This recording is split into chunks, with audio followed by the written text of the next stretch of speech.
You wanted the best. You've got the best podcast, the hottest podcast in the world. The Chris Voss Show, the preeminent podcast with guests so smart you may experience serious brain bleed. Get ready. Strap yourself in. Keep your hands, arms, and legs inside the vehicle at all times, because you're about to go on a monster education roller coaster with your brain. Now, here's your host, Chris Voss. Hi, folks. Chris Voss here from the ChrisVossShow.com, the ChrisVossShow.com. Hey, welcome to another podcast. Oh, my gosh. Who knew we'd do it again after 12 years? Who saw that one coming? Anyway, guys, thanks for tuning in. We certainly appreciate you guys being here. As you know, put an arm around your friend, neighbor, relative, spouse, get your children involved, get them to listen to the Chris Voss Show early so they can get educated, learn so much stuff. Their brains will become so enlarged with information, they won't know what to do with them. I don't know what that means. That's kind of not a pretty picture if you really think about it. I'm thinking of those alien brains now. But anyway, they'll get smarter. So make sure they subscribe to the show, refer them to the show. Say, have you seen our family, the Chris Voss Show? Join them and remember that we love you, but we don't judge you. The best kind of family there is. Also, go to youtube.com/Chris Voss. Hit the bell notification button. Go to goodreads.com/Chris Voss. See everything we're reviewing and all the wonderful authors we have over there. Go to all of our groups, Facebook, LinkedIn, Twitter, Instagram, all those crazy places the cool kids are playing. We've got the LinkedIn group with 132,000 people in it. You want to check that out. Also, the LinkedIn newsletter. That thing is amazing over there. Thing is hot and all that good stuff that's going on with it. Today we have an amazing gentleman on the show. He's going to be talking to us about what he does and enlightening you on how to do better business and make more money. His name is John Ostenson. He is on the show with us today. He's going to be talking about what he does. He is a top 1% national franchise broker, investor, author, and international speaker, specializing in the area he has coined as non-food franchising. Having served as the president of Inc. 500 franchise system and now as a multi-brand franchisee, he is uniquely positioned to educate others on franchising and franchise selection. He serves as the CEO of Franbridge Consulting and has helped thousands of entrepreneurs and investors explore ownership and investment opportunities. Welcome to the show, John. How are you? Chris, doing great. Love the show. Excited to be with you. Excited to have you. Thank you very much. Give us your .coms, your plugs, so people can find you on the interwebs. Yeah, come out to FranbridgeConsulting.com. That'd be our home site. Connect with us on LinkedIn. We put out good content typically on a daily basis. So John Ostenson on LinkedIn, and sign up for our newsletter on the website. We've got a book coming out in Q3. We'll make sure to give you a copy of that when it's released as well. That'll be awesome. You should come back for the book too, because we have a lot of book authors on. So we can cover that. Do you have a title for the book yet? Yeah. Is it a working title? It's the book on non-food franchising. So we call it what it is. 95% of my clients don't want anything to do with food. Food's not my background. In my opinion, there are easier ways to make money. And but oftentimes when people think franchising, they think fast food. And so we're out there educating on all these other opportunities outside of food to follow a system and really produce a good living. So let's lay a foundation. What is franchising for, I'm sure there's somebody out there who's not too familiar with the term. So let's lay that down for everybody who went to public school like me. And let's get into what non-food franchising is. Yeah, so franchising is really, the definition would be three different things. It's a shared brand. It's some kind of support coming from a home office or corporate to the branches. And then it's financial resources, typically, moving back up to the corporate headquarters and exchange. So a lot of businesses may be operating as a franchise and not realize it. We do have new companies turning into franchises every day. There's roughly 4,000 franchise brands out there in the U.S. Of those, about half of them are in the food space. And, so that is a large piece. However, there's another 2,000 or so that operate in a wide variety of industries that we'll hit on. But just to fly at 30,000 feet, Chris, to help people understand what is franchising a little more, what people are buying into when they purchase a franchise. In my opinion, I would say you're buying into a system or a playbook. You're not determining product market fit on a new startup. Instead, it's been proven out in other markets. So you're able to follow the playbook you're purchasing. In addition, you've got a coach on the sidelines, that franchisor. The better you perform, the better they perform. So there is some shared interest and alignment around that. Oftentimes it's overlooked, but you have all these other franchise owners in other markets. And so you're really in business for yourself, but not by yourself. You've got a support system where you're trading best practices and learnings and testing new marketing vehicles or figuring out where to hire the best talent. And then you're sharing that internally.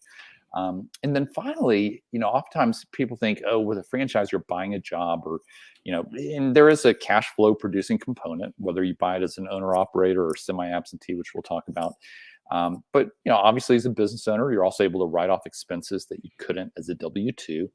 And then kind of the third piece would be that exit. You are building a business that's going to have that exit potential down the road.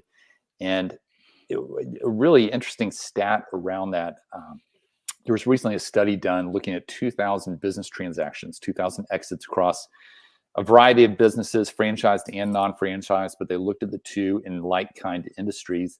And what they found, Chris, was that the franchise businesses traded at a 1.5 multiple of non-franchised upon an exit. So the value is seen there by the potential buyer. So you are building an asset with that exit value.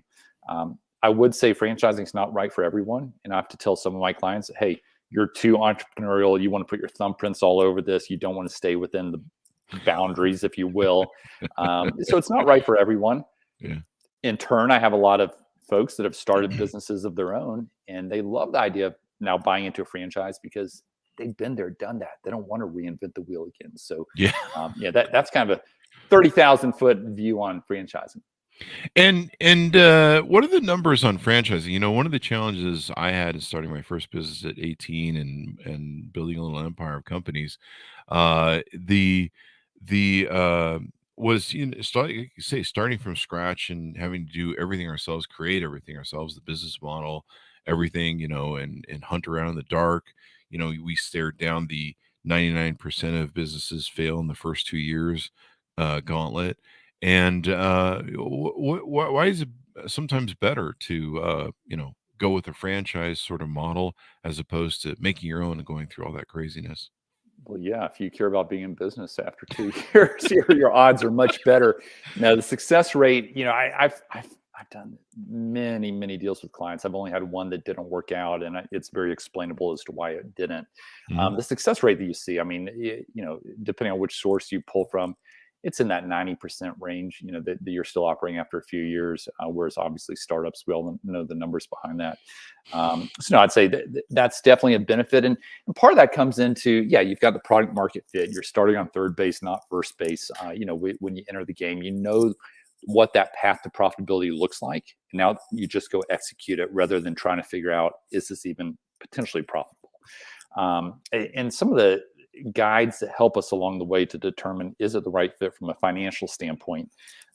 One, every franchise system has what's called a franchise disclosure document, an FDD. It's required by the Federal Trade Commission that they share that with you. In it, you've got the item 19. There are 23 different items. One of them's the item 19, where they make the financial representations. And so it's not a given, but you are able to go in and understand what are other locations, how are they performing? What is the average? What are the top quartile? What's that look like on a P&L? So you're able to go in with some hard data, not just a back of the napkin, pro forma. And you're also able to talk with other owners prior to making your decision. It's what we call validation. So you get to talk to other owners in other markets. They can be an open book and share their books, or at least give you insight into what that ramp up looked like, the kind of support they've received along the way. And so you really go in, the goal is that you have an eyes wide open perspective in making that decision. Mm-hmm. It makes all the difference in the world. In fact, I've known a lot of people that have gone and bought different things. I've had friends that have owned McDonald's franchises, several of them. The model's pre-built. One thing I always had to do when I created my companies was find the right model first and build it, and then hope and try and make it profitable, innovate the crap out of it. Sometimes it's not. Sometimes it works for a while and then it goes out. The great thing about franchises is The model's already built for you. The experimentation is usually out of already taken care of. You're getting a drop in business plan. I had another friend who owned a car dealership, and he wanted to, like you say, expand into something else. He bought some of the early franchises that I looked at one time. I remember you could buy a franchise for Subway when it first came out for 30 grand. I should have bought some. But I was a kid at the time, and he bought a bunch of Subways, and turned out they ended up being more profitable in his car business, a dealership. It makes it a way where you can and do that additional income thing where you can own more companies. That makes all the difference. So how hot is this right now? Is this something that people are getting into buying, and what's the thing that everyone's after these days? Yeah, no, I mean, we're seeing a renaissance, I would call it, in franchising. I think COVID caused a lot of people to question the path they're on and say, maybe now's the time to scratch that entrepreneurial itch. So we do have, I'd say, about half of our clients, looking to make a jump from corporate America and go full time in what we call owner operator, where they step in, they're running the business. But the other half of my clients are looking for what we would call an executive model, or semi-absentee, semi-passive. What that looks like is where you put a general manager in place from day one, and then maybe you advise or coach from the sidelines. You're providing capital, but you're not running the day-to-day. You're still putting in some time. Nothing is totally passive or totally easy, but you're setting yourself up to not be the day-to-day operator. So you can keep a day job or run your other portfolio of companies.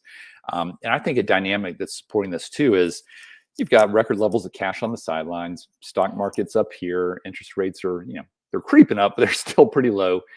So a lot of borrowing can be done, and there are only so many good real estate deals to be had. So, it's a first world problem, but it is a problem for a lot of people. Where do I place my investments? And so we're seeing a lot of self-funded deals, as well as SBA loan backed, or we're able to tap into retirement plans and self-direct IRAs through what's called the ROBS program, portfolio loans, a lot of different options on the funding side, which I think are leading to the interest as well. But no, right now, Chris, in almost every deal that we do, and like you hinted at the beginning of the show, we do a lot of placements.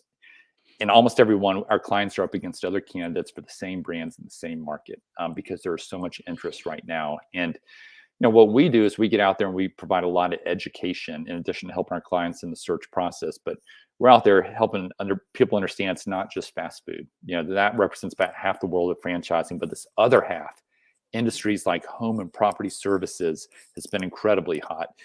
Health and wellness and fitness, automotive, anything pertaining to kids or pets, or the aging population. All these areas that people are willing to spend money on, regardless of the economy. Some of which we classified as essential services, and many of which are Amazon and technology resistant. People are gravitating to those understandable businesses, and once they realize, hey, you can make these kind of financial returns with these opportunities,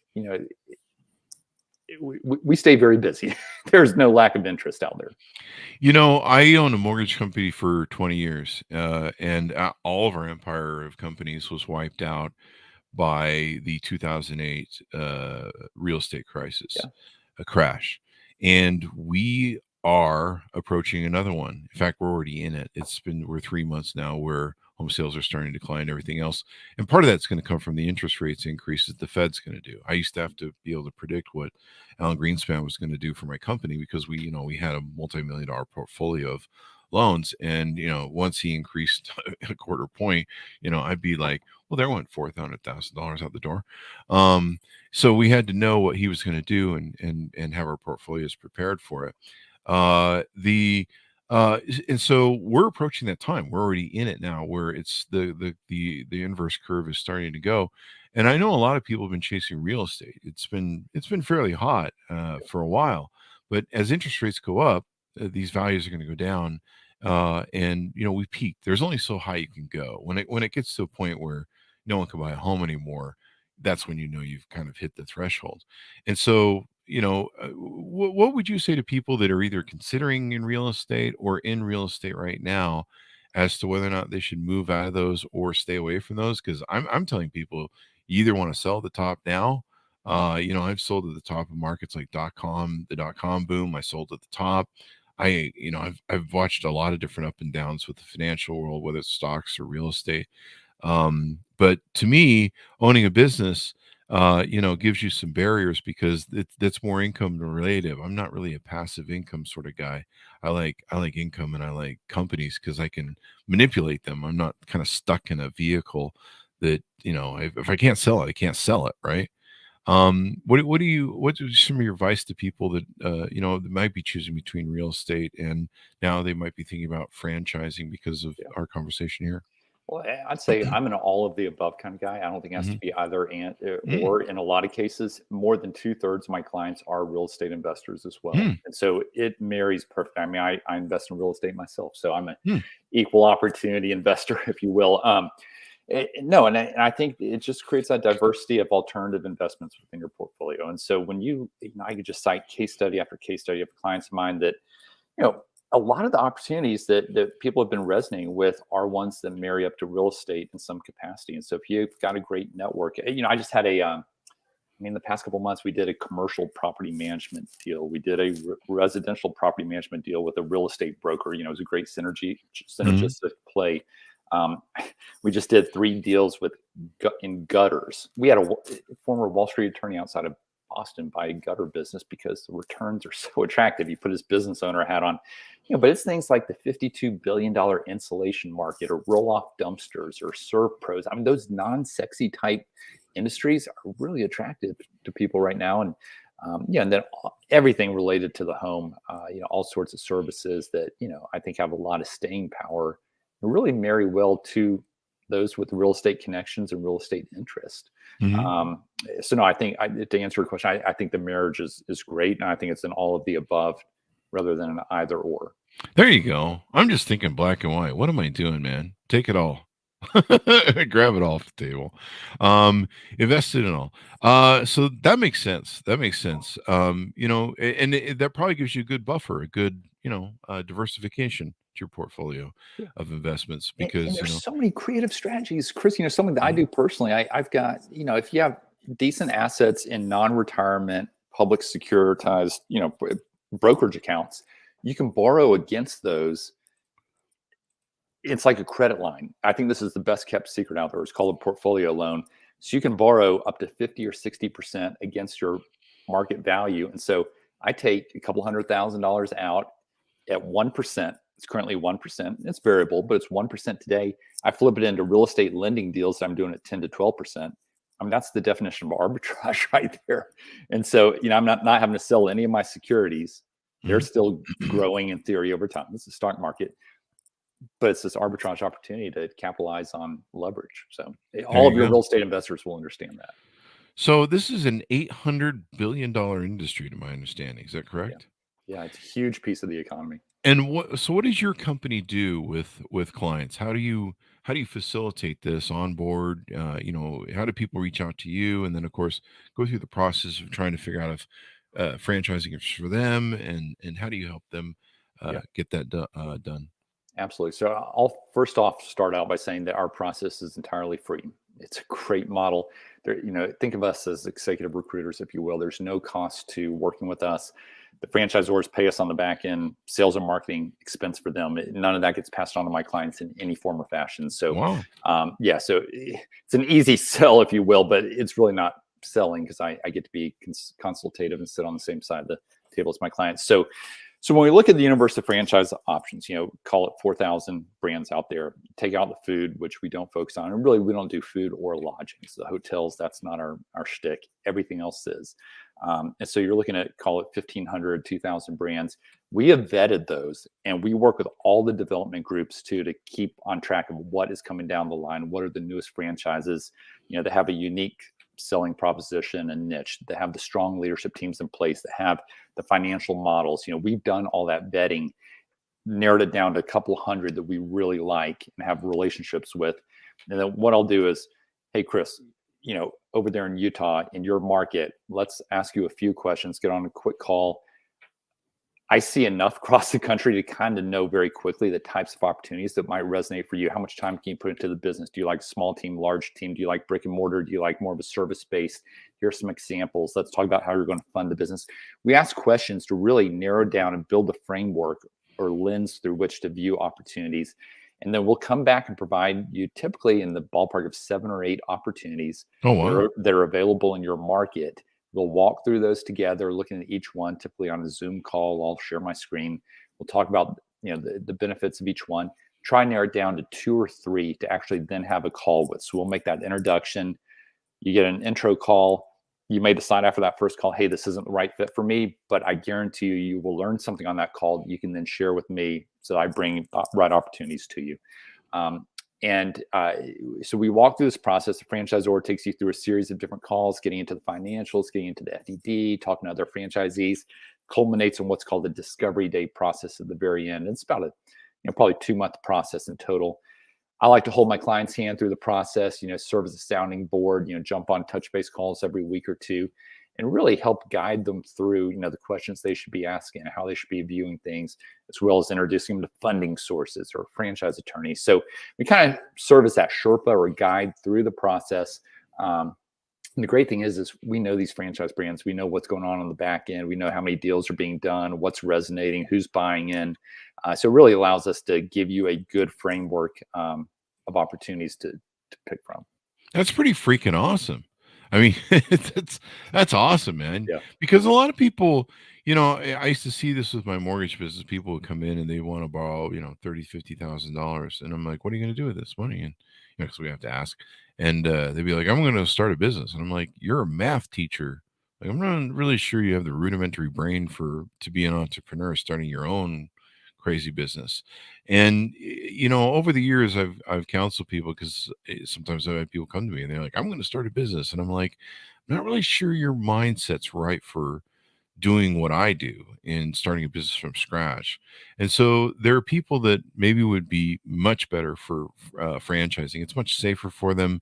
They don't have the crazy, insane, what do they call it, that I have, the ADD disease, the CEO disease.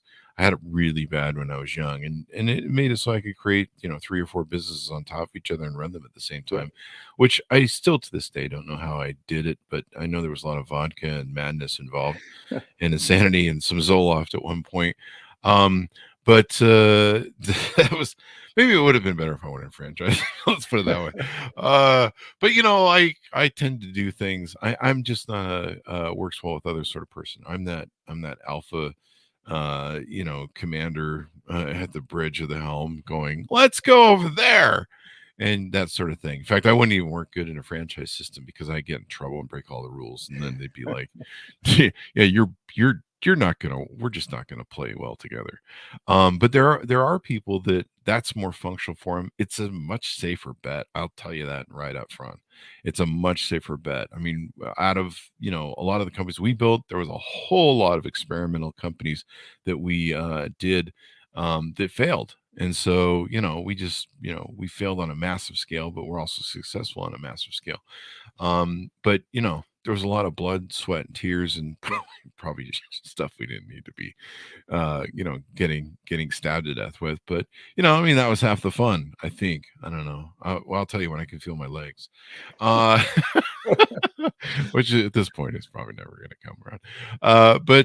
So I think this is really good, and I like the method that you have where you can kind of identify who's a good fit for what, because that saves, sitting and looking through franchisee agreements and trying to figure out, oh my god, and I've seen franchisee packages, and you can just glaze over and get lost in the minutia of it, and everything else.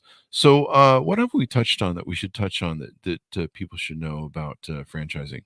Yeah, no, I was just going to piggyback that. I thought it might be helpful to walk through a couple of types of opportunities, just to help make it real to people. I'll start by saying 80 to 90% of our clients end up in a field that they never had on their radar. They never thought they would be in until we kind of peeled back the onion and said, "Hey, wait a minute, here's some options that would be really good fits," and then they fell in love with the businesses. But again, never thought they would be in that, and definitely no background in it.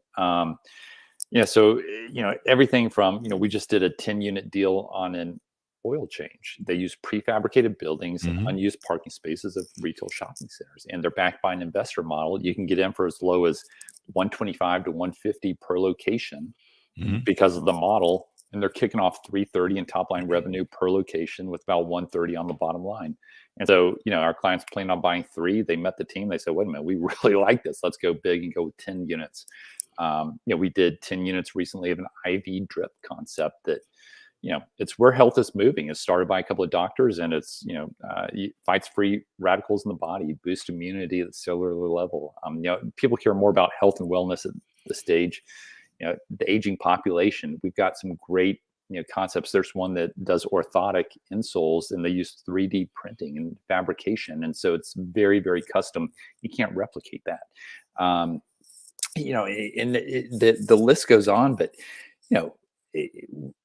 it's been exciting to see clients stepping in the fields they never thought they would be. And I posted one out there on social media last week, and this is just to give an example of the financials. So about 75% of the deals that we do, I would say, are between 125,000 and 250,000. That's kind of the sweet spot. I mean, we certainly do some bigger than that, a few smaller, but that's kind of the sweet spot. Well, one that fits that same range, it's a fence and rail company. 30 locations today. They're ready to grow big across the U.S. They are the largest fence provider out there. They've got Home Depot and Lowe's as national accounts feeding their franchisees constant leads as the preferred provider. So listen to this, Chris. In year one, their average, not their top franchisee, but their average first year revenue, 1.8 million. Holy crap. Second year, 2.7. Third year, about 3.5 million. And this is at a 31% bottom line margin. Wow. Because they fabricate a lot of the product in-house, reduces the cost, boosts the margin. So not every franchise has numbers like that. That's kind of, but that's an example of one that we're getting behind in a big way because it can be run semi-absentee. That sounds pretty awesome, especially when you're getting leads from Lowe's and Home Depot. I mean, that's like, I'm an Amazon seller, so being on that platform is just crazy. It's way better than eBay, and so you have this huge seller base that you tap into, and you can sell stuff all day long on there. It's crazy. So I'm trying to think what number, if you start your own company, from scratch and you make your own thing, it's a 99% fail rate in the first 2 years, which is a hell of a gauntlet. I think there's a different much lower fail rate for when you buy a franchise, isn't there? Yeah, no, you're in the 90% range of success, staying in business. So no, it's, and I've been a franchisor. I was a franchisor for Shelf Genie, so I got to see the sea of franchise owners across North America. I tried to keep all the kids playing nice together, but we got to support them day in, day out. And I saw who were our top performers, who were more in the middle of the pack. And Chris, it sounds cliche to say this, but the top ones were the ones that followed the system, that didn't think they were smarter than the system. And for those, ex-military or great backgrounds. Others that have been in middle management, and then we work with a lot of current business owners that say, hey, I want to expand that portfolio and, get something going, put a GM in place. One of my clients is the largest franchisee of 2 Men in a Truck, the moving service, and, operates in 10, it's franchise, he's in 10 markets, $35 million business. And he and I did a couple of deals together last year, and he put a GM in charge of each business. And again, not everyone has that kind of background. A lot of people are buying a business for the very first time in their life. They're nervous. They get up to the edge of the diving board and say, should I take this risk? I say, is the alternative to continue working for someone else? To me, that's more risky than the numbers here would say, hey, if you perform average, here's how you're going to do. So it's fascinating. There's a lot of psychology that goes into understanding, where people are coming from and, what could be a good fit for them. The hardest thing is the model. And even then, excuse me, the model can change. We've read models that, it's like perfectly profitable for several years and everything's going awesome. And then market conditions change, or some sort of cataclysm comes along, or some sort of bleed out in a division that you've got to go either fix or go bankrupt.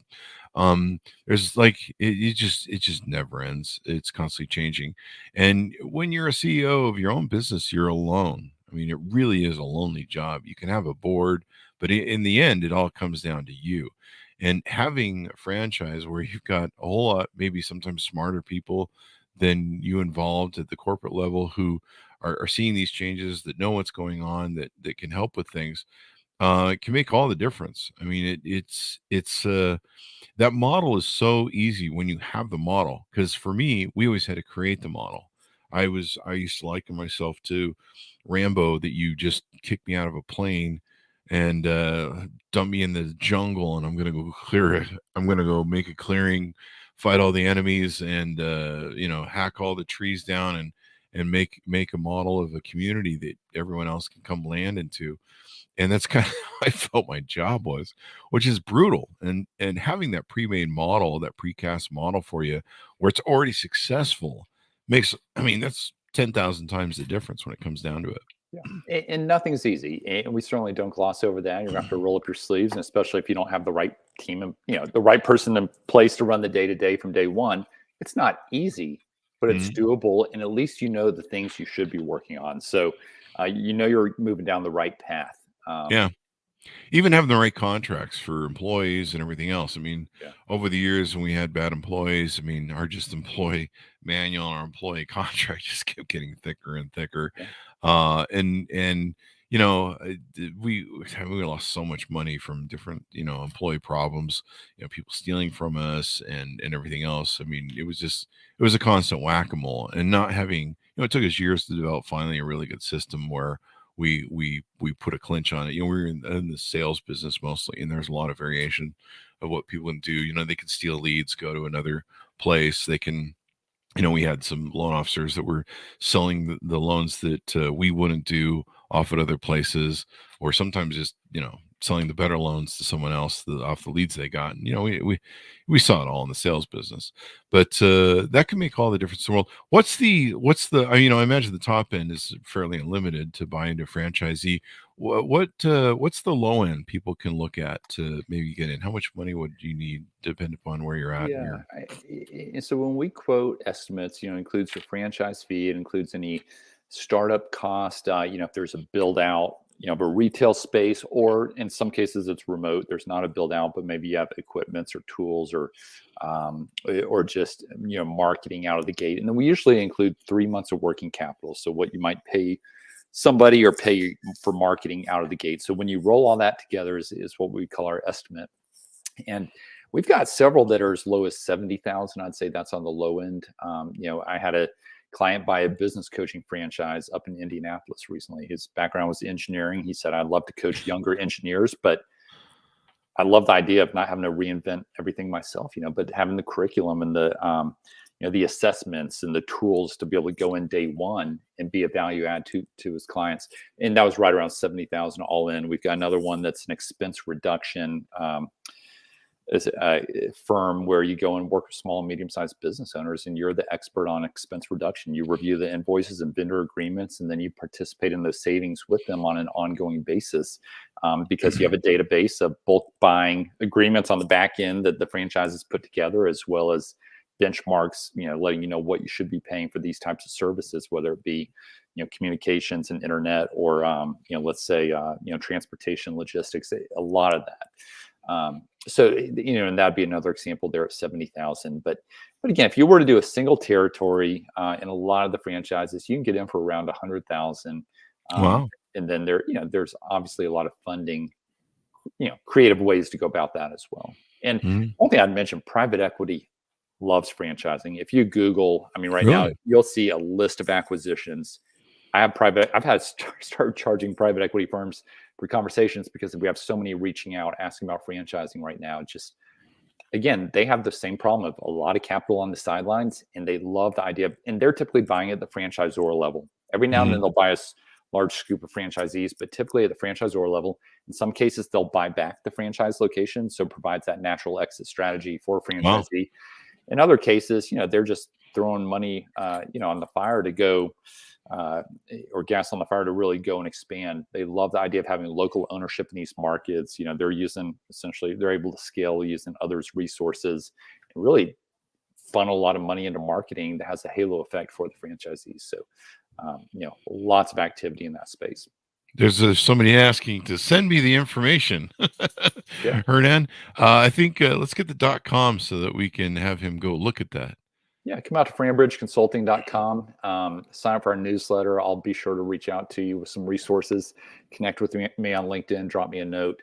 I love talking about the topic of the F word, franchising, and we stay pretty active. So happy to engage. There you go. There you go. Thank you very much for coming on the show, John. We certainly appreciate it. This has been really insightful. Yeah, no, enjoy the conversation, and I look forward to engaging and helping out in any way I can. There you go. Thanks so much for tuning in. Go to goodreads.com/Chris Voss. Hit the bell notification button. Go to youtube.com/Chris Voss. Make sure you tell everyone to subscribe to the show and see all of our works on LinkedIn, all those crazy places we have, all the groups. Just search for the Chris Voss Show anywhere and you'll find it. Thanks for everyone for tuning in. Be good to each other. Stay safe. And we'll see you guys next time.